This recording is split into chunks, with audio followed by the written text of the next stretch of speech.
एक बच्चा था और वो बहुत जल्दी से जल्दी अमीर बनना चाहता था। फिर उसने अपने गुरुजी से जाकर पूछा कि गुरुजी, मैं जल्दी से जल्दी अमीर बनना चाहता हूँ, इसके लिए मुझे क्या करना होगा।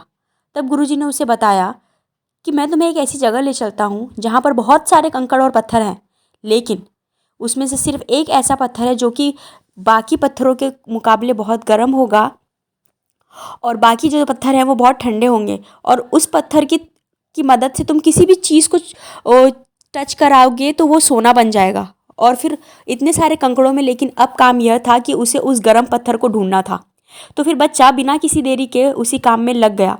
ऐसे करते करते 1 महीने, 2 महीने, 3 महीने हो गए। अब वो बच्चा हाथ में कंकड़ लेता और जल्दी से उसे पानी में फेंक देता, ताकि जो बचे हुए कंकड़ हैं उसमें से उस पत्थर को ढूंढने में आसानी हो सके और दोबारा वो एक ही कंकड़ को बार बार चेक ना करे। ऐसा करते करते अब उसकी जो कंकड़ फेंकने की आदत थी वो बहुत ही फास्ट और बहुत ही हैबिट हो चुकी थी उसकी, कि वो बार बार जो भी कंकड़ और पत्थर उठाता उसे वो फेंक दिया करता था। ऐसा करते करते करते करते समय बीतता गया और 4 महीने बाद फाइनली उसके हाथ में वो पत्थर आ गया जिसकी वो इतने दिनों से तलाश कर रहा था।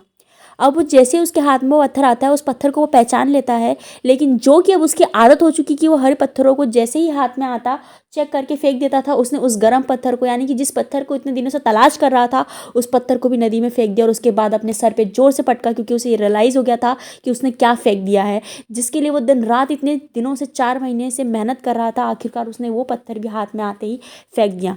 इस कहानी से हमें क्या शिक्षा मिलती है? इस कहानी से हमें यह शिक्षा मिलती है कि जैसे हम अपनी लाइफ के हर एक दिन को ऐसे बर्बाद करते जाते हैं, वैसे ही जिस दिन असली समय आता है, जिस दिन असली हमारे हाथों में मौका आता है, लेकिन हमारे इस आलस्य की वजह से, हमारे इस गलत हैबिट की वजह से हम उस मौके को भी गवा देते हैं।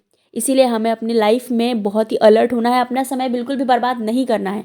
मुझे ऐसी आशा और उम्मीद है कि मैं इस कहानी को आप तक के इसके मैसेज को पहुंचा पाई हूं। यदि हाँ, तो इस वीडियो को लाइक, शेयर और सब्सक्राइब करना बिल्कुल भी ना भूलें। मिलते हैं नेक्स्ट मोटिवेशनल की स्टोरीज़ के साथ, तब तक के लिए बहुत बहुत शुक्रिया।